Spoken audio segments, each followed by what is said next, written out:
आज मैं आपसे शेयर करता हूँ कि इनहेलर्स किस तरह के होते हैं और क्या रिलीवर दवाइयाँ हैं और कौन सी कंट्रोलर दवाइयाँ हैं यह अस्थमा में। तो पहले समझते हैं अस्थमा में होता क्या है। ये एयरवेज हैं, ये मॉडल बताता है कि सांस की नलियाँ हैं जिसमें ये बाहर की तरफ मसल्स होती हैं, स्मूथ मसल्स कहलाती हैं, और इसके अंदर का जो एरिया है इसको ये अंदर का इनर पार्ट है।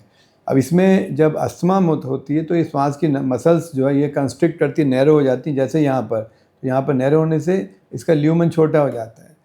तो ऐसे में ये मसल्स की जो जब भी केवल मसल एक्टिव हैं या माइल्ड डिजीज़ है तो उसके अंदर ब्रोंकोडायलेटर दवाइयाँ होती हैं, जैसे सैल्ब्यूटामॉल, अस्सलिन।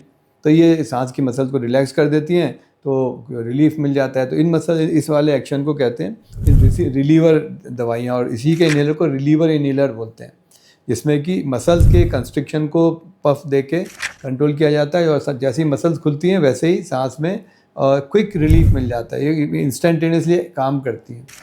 इसके साथ में दूसरा पार्ट जो होता है जब अस्थमा का अटैक होता है वो होता है जो इन्फ्लेमेशन अंदर के पार्ट में होता है, जो और उसके म्यूकोजा में और वॉल ऑफ द ब्रोंकस के अंदर होता है।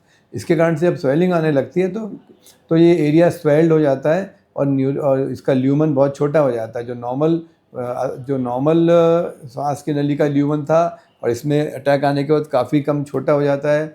और तो इसमें ये स्वेलिंग आ जाती है। इस स्वेलिंग को कम करने के लिए स्टेरॉइड दिए जाते हैं, और ये दवाइयाँ प्रिवेंटर दवाइयाँ कहलाती हैं। तो ये या कंट्रोलर बोलते हैं।